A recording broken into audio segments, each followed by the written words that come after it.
그리스도인 것을 아무에게도 이르지 말라 하시니라. 아멘. 사랑합니다. 네, 날씨가 진짜 많이 추워졌는데 감기 조심하시고, 이미 걸린 친구들도 분명히 많은 걸로 알고 있는데 건강 조심하시고, 또 남은 12월 한 달도 여러분 잘 또 올 한 해를 마무리했으면 좋겠습니다. 여러분,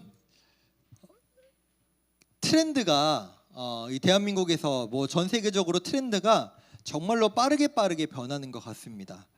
여러분은 잘 안 가는 것 같긴 한데, 여러분은 여전히 홍대가 최고인 것 같긴 한데, 요즘 뭐 크리스마스 시즌을 맞이해서 여러 뭐 백화점들이나 여러 이제 팝업 스토어 같은 데에서 이제 사람들을 이제 끌어모으려고 크리스마스 장식을 엄청나게 잘 해놓더라고요.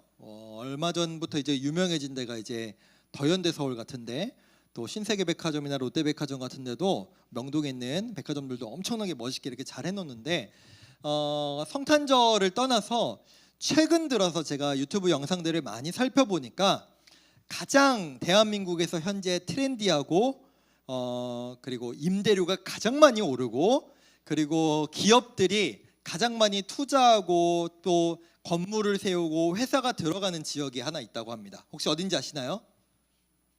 어딘지 아시나요? 여러분 트렌디하지 못하군요. 네, 사진 보여드릴게요. 어딘지 아세요? 성수입니다. 성수. 네, 성수라는 지역인데요. 저 여러분 왼쪽에 있는 거는 디올이요. 디올이라고 하는 명품 아시죠? 디올 성수인데, 저 건물을 통유리로 진짜 멋있게 해놓고, 또 성탄절 크리스마스 시즌이라고 되게 예쁘게, 저 빛이 계속 바뀌거든요, 조명이. 오른쪽은요 되게 불교 컨셉으로 해놨어요. 근데 카페입니다. 안에 저렇게 수영장이 있는 카페인데, 제가 사진을 다 보여드릴 수는 없는데, 저 카페는요 여러분 그냥 못 들어가요. 배를 타고 물을 건너서 카페를 들어가야 됩니다. 하여튼 네, 이제 절 보여주셔도 됩니다. 성수동에 원래는 성수동이 막 이렇게 트렌디하고 돈이 몰리는 동네가 아니라, 원래는 막 구두 공방들 있고 그런 좀 낙후된 지역들이었어요. 근데 어느 순간부터 카페들이 들어오고 기업들이 들어오고 하면서 지금은 그 성수동부터 서울숲 그쪽까지 진짜 가장 트렌디한 동네가 됐습니다. 저도 지금 저기 나온 데들을 가보고 싶은데, 저는 휴일이 월요일이잖아요. 진짜 열받게 월요일날 쉬는 데가 너무 많아요. 월요일날 안 한 데가 너무 많아요. 그리고 저기는 주차가 헬입니다. 평일에도 주차가 어려워서 저는 못 가봤는데, 제가 왜 저 지금 핫한 동네인 저 성수동을 보여드렸냐, 예수님 시대 때 가장 핫했던 지역이 오늘 성경의 배경으로 나오기 때문에 제가 이 배경으로 여러분들께 좀 말씀을 드렸던 거예요. 예수님께서 주로 활동하셨던 지역은 이스라엘에서 지금 막 분쟁이 있는 이스라엘의 북부 지방입니다. 북부 지방의 갈릴리라고 하는 지역, 특히 가버나움이라는 지역이었는데, 이 갈릴리 가버나움에서도 북쪽으로 40km를 더 올라가면은 가이사라 빌립보라고 하는 지역이 나옵니다. 이 가이사라라고 하는 이 얘기는 여러분 들어봤을 만한, 옛날이 아니죠. 이제 로마에서 황제를 시저라고 하죠. 또는 카이사르라고 얘기를 합니다. 그 황제를 의미합니다. 즉 로마 황제의 이름을 딴 지역 이름이 이 가이사라 빌립보라고 하는 지역이었습니다. 즉 황제가, 당시에 로마 황제가 자신의 이름이 붙은 이 지역과 동네를 좋아했을까요? 싫어했을까요? 좋아했겠죠. 이 지역이 황제의 이름을 이렇게 높이면서 지역의 이름을 만든 거잖아요. 그러다 보니까 당연하게도 발전하고 사람들이 몰리고, 그리고 투자가 될 수밖에 없었던 많은 것들이 새롭게 세워진 동네가 바로 이 가이사라 빌립보라는 지역이었습니다. 사진 잠깐 보여드리면은 보건도인데요.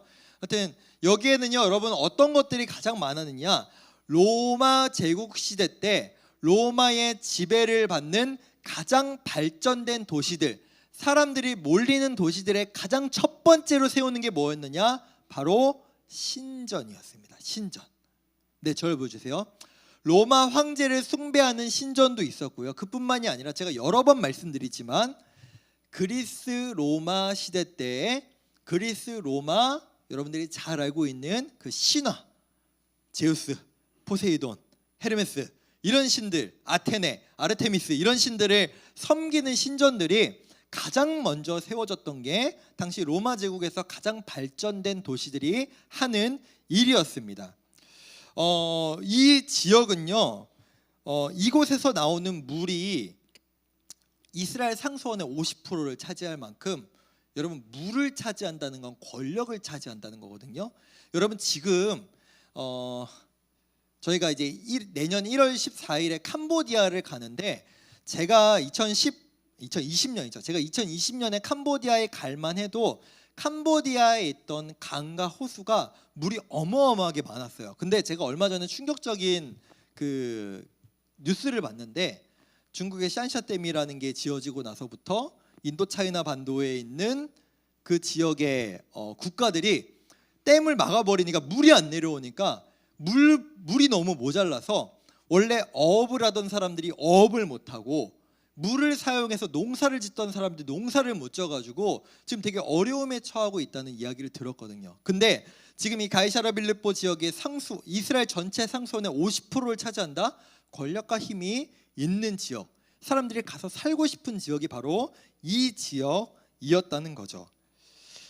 이 지역은 그 어느 장소보다도 로마라고 하는 그 수도 있죠. 로마 제국 전체의 수도를 가장 닮은 모습으로 재현해낸 동네가 바로 이 동네였습니다.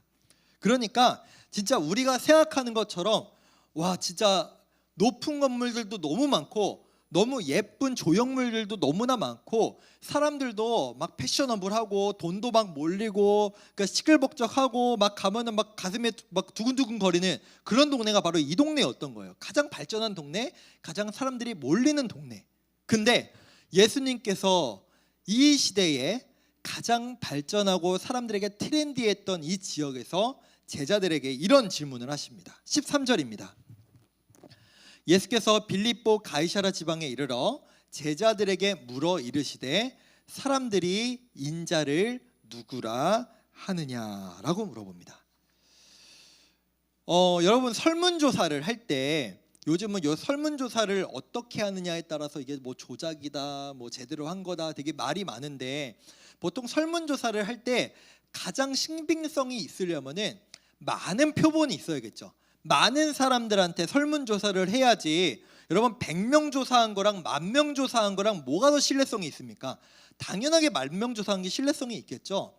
마찬가지로 사람들이 몰리는 지역에는 그곳에서 들려지는 소리들이 가장 이슈가 되고 중요한 얘기들이었을 겁니다. 근데 이 예수님은 이스라엘에서 당시에 가장 이슈가 됐던 분 중에 한 분이에요. 아마도 이 가이사라 빌립보에서 사람들이 예수님 이야기들을 분명히 했을 겁니다. 그런 상황에서 예수님이 지금 이렇게 질문하시는 거야. 야, 이렇게 시끌시끌하고 사람들 많이 몰리고 이 사람들 많은 지역에서, 가장 트렌디한 이 지역에서, 야, 사람들이 나를 뭐라고 하디? 나를 누구라고 얘기하디? 라고 물어보는 거예요. 여러분, 마치 이런 거예요. 그러니까 여러분들이 집에서 가족들에게 듣는 평가와 세상에서 사람들에게 듣는 평가가 같지 않은 것처럼, 이게 당시에 가장 이슈에 있었던 연예, 여러분, 제가 옛날에 이런 예능을 본 적이 있거든요. 연예인들이 시골을 갔더니 못 알아보는 거예요. 못 알아봐요. 누군지 몰라. 그러니까 오히려 나이가 좀 많고 요즘에는 인기가 없어진 연예인은 그 나이가 많으신 어른들은 이제 알아보는데, 오히려 막 젊은 사람들이 가장 좋아하고 인기 있는 연예인을 나이 드신 어른들이 못 알아봐요. 근데 여기는 달라요. 이 가이사랴 빌립보 지역은 그런 시골 지역이 아니에요. 갈릴리 깡촌이 아니에요. 가장 사람들이 이야기하는 것이 이슈가 되고 중요하고 여론이 되는 지역이 바로 이 지역이었다는 거죠. 그래서 질문하신 거죠. 야, 사람들이 나보고 뭐라고 하디? 라고 질문을 하시는데, 여러 가지 얘기를 합니다. 누구라고도 하고, 뭐 세례 요한이라고도 하고, 엘리야라고도 하고, 뭐 누구라도 하고, 이렇게 얘기를 해요. 근데 사실 이 질문은 예수님께서 진짜 제자들에게 하고 싶었던 질문이 아니었어요. 예수님은요, 제자들에게, 오늘 말씀을 듣고 있는 여러분들에게 동일한 질문을 지금 15절을 통해서 우리에게 던지십니다. 15절을 보겠습니다. 이르시되 너희는 나를 누구라 하느냐. 이게 예수님이 진짜 제자들에게, 진짜 우리들에게 듣고 싶어 하시는 질문, 대답이었다는 겁니다. 이거예요. 야, 세상 사람들이 나에 대해서 얘기하는 거 말고, 사람들이 수근수근거리면서 예수가 뭐래, 예수 어떤 사람이래, 예수가 율법을 어겼대, 예수가 어떻대, 이런 이야기들 너희가 듣기 전에 너희는 너희 마음으로 나를, 예수 나를 어떻게 생각하고 고백하느냐라고 질문하고 계신 겁니다. 여러분, 예수님은요, 오늘 예배 시간에도요, 여러분 개인의 예배를 받기를 원하시지, 여러분이 부모님 나오라고 해줘, 안 나오면은 이제 뭐 용돈 없다, 안 나오면 엄마 아빠랑 싸운다, 이런 이유 때문에 억지로 나온 예배를, 사실은 그것보다 여러분 개인의 진실된 예배를 받기를 원하셔요. 마찬가지로 이런 겁니다. 하나님께서, 예수님께서 우리의 입술을 통해, 우리의 마음을 통해 듣기 원하시는 고백은요, 목사님이요, 엄마가요, 하나님이 저를 사랑하신대요. 목사님이요, 예수님이 저를 구원하셨대요. 요런 뭐뭐 하셨대요 라고 하는 남의 이야기를 빌려서 듣기를 원하시는 것이 아니라, 나의 진실된 고백으로 예수님이 나의 구원자이십니다, 예수님이 나를 사랑하시는 것을 믿습니다 라고 하는 내 개인의 고백을 예수님은 듣기를 원하신다는 것이죠. 예수님은 세상의 목소리에 관심이 없으세요, 여러분. 뭐 예수님이 인스타 팔로워가 몇 명인지, 예수님이 좋아요를 몇 개를 받는지, 예수님은 그런 걸 원하시는 것이 아니라 우리의 개인적인 신앙의 고백들을 듣기를 원하신 것이죠. 근데 그렇기 위해서 우리에게 중요한 것은 무엇이냐? 우리는 과연 예수님을 잘 알고 있고 알아가고 있고 알기를 원하느냐라는 거죠. 오늘도요, 오늘 성경을 보시면요, 제자들 12명이나 있었어요. 근데 예수님께서 질문하셨잖아요. 야, 이 가이사랴 빌립보 와가지고 사람들이 나를 뭐라고 하디? 라고 하는 질문에는 여러 가지 대답들이 나와요. 세례 요한이라고도 하고, 뭐 엘리야라고도 하고, 또 누구야? 예레미야 또는 선지자의 한 명입니다라고 막 제자들이 얘기를 합니다.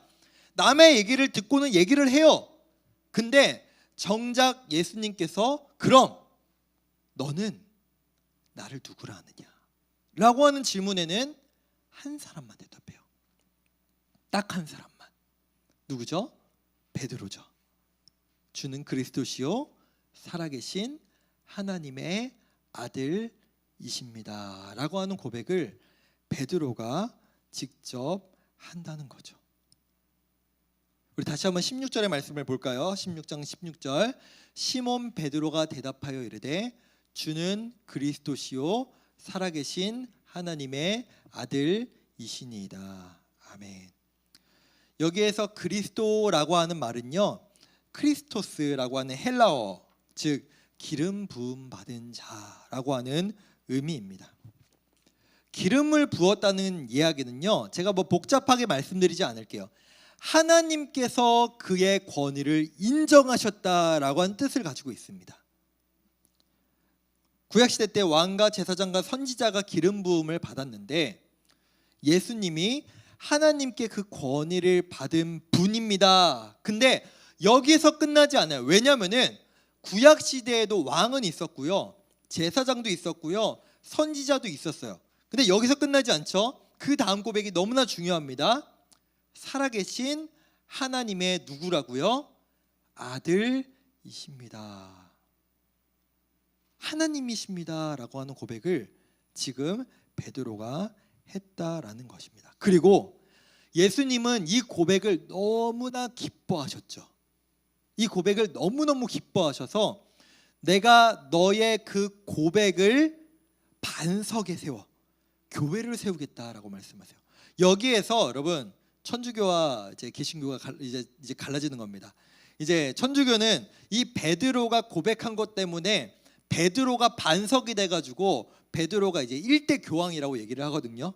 베드로가 일대 교황이고 이제 그 이후로 교황이 쭉 이어지고 이제 그렇게 이제 얘기하는 게 그 근거를 해가지고 이제 교황을 세웠거든요. 근데 우리 개신교는요, 이 베드로가 반석이 아니라 이 베드로의 고백, 그리고 중요한 건 뭐예요? 뭐라고 말씀하시죠? 이 고백은 베드로야, 너가 네 멋대로 짓거린 게 아니라 하나님께서 너가 그렇게 고백할 수 있도록 도와주신 거다, 말씀하신 거다라고 하시잖아요. 즉 예수님은 그리스도시요 살아계신 하나님의 아들이십니다라는 그 고백이 우리 교회의 반석, 근간이 되는 거예요. 즉 우리 믿는 성도들, 지금 이 시간 예배를 드리는 우리들에게 있어서 너무나 중요한, 신앙인에게 있어서 너무나 중요한 것이 뭐라고요? 우리의 신앙 고백이죠. 내 입술로든 내 마음으로든 그 예수님을, 하나님을 진실되게 고백하는 것은 너무 중요해요. 왜요? 그것이 나와 하나님과의 관계, 나와 예수님과의 관계를 보여주는 가장 중요한 모습이기 때문입니다. 여러분, 우리는요 매주 예배를 드릴 때마다 처음 시작할 때 신앙 고백을 합니다. 사도신경이라고 하는 신앙 고백을 하죠. 여러분, 제가 2019년에 이 사도신경을 가지고 약 12주인가 13주 동안 설교를 한 적이 있는데, 나중에 기회가 되면은 다시 한번 이 사도신경 가지고 설교할 수 있는 기회가 있었으면 좋겠어요. 여러분이 사도신경이라는 고백은요, 여러분들이 제가 오늘 예배 시작할 때도 좀 천천히 눈 뜨고 고백해도 된다라고 말씀을 드렸는데, 우리의 신앙이 이 한 구절 한 구절로 하나님 앞에 올려드려야 되는 신앙 고백들이에요. 만약에 여러분들이 사도신경에서 그 어떤 고백 중에 한 문장이라도 여러분들이 인정할 수 없다, 그러면 그 사람은 사실 제대로 된 신앙을 갖고 있다고 말하기가 어려운 것이고, 실제로 많은 이단들은 사도신경을 고백하지 않습니다.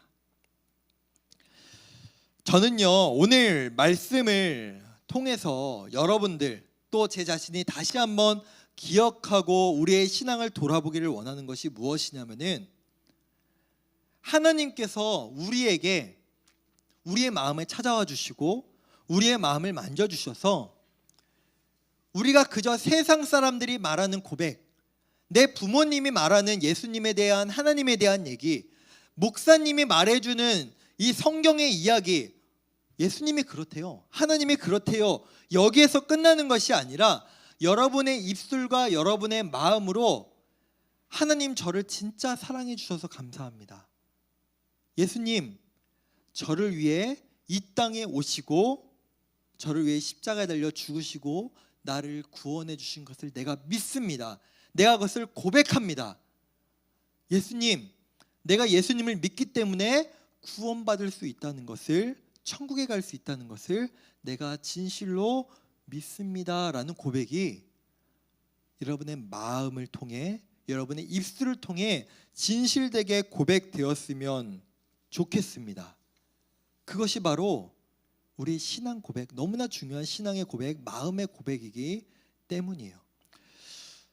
제가 여러분들이 가끔 이제 신방을 하거나 또는 이제 세례나 입교 또 학습 교육을 할 때, 또는 개인적으로 상담을 할 때 이런 이야기를 할 때가 있어요. 여러분, 사실은 여러분들은 대체적으로 어느 정도는 예수님에 대해서, 하나님에 대해서, 그리고 내가 어떻게 구원을 받을 수 있는지에 대해서 지식적으로는 대략 알아요.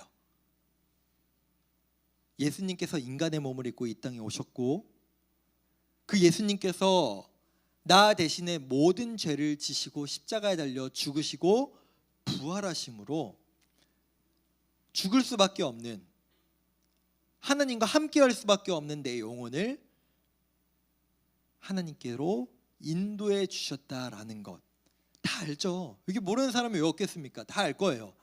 근데 중요한 건 뭐냐? 이것이 머리로는 아는데 가슴으로 오지 않는다는 거.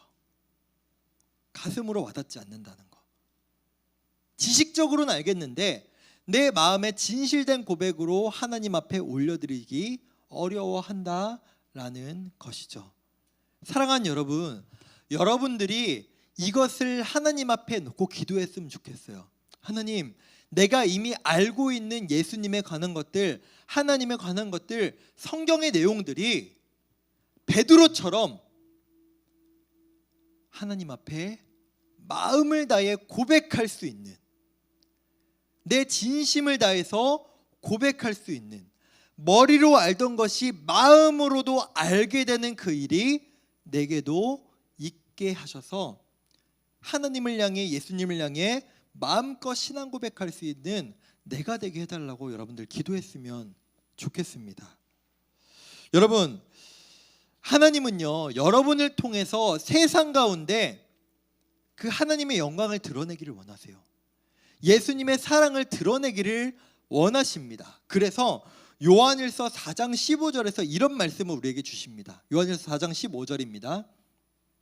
누구든지 예수를 하나님의 아들이라 시인하면 하나님이 그의 안에 거하시고 그도 하나님 안에 거하느니라. 아멘. 내가 마음으로 예수님은 우리를 구원하실 유일한 하나님의 아들이십니다 라는 마음의 고백을 하면 하나님께서 우리 안에 계신대요. 또한 우리가 하나님 안에 거할 수 있다라고 말씀하고 있습니다.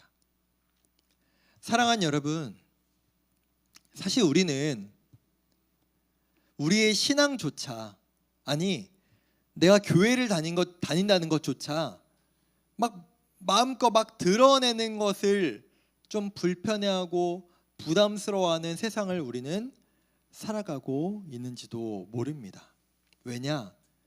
너무나 많은 사람들이 하나님의 존재에 대해서 부정하고 성경의 내용에 대해서 판타지라고 얘기하며 또 교회 자체에 대해서 사람들이 미워하고 싫어하고 부정적으로 여기는 것들이 너무 많은 시대를 우리가 살아가고 있기 때문이죠.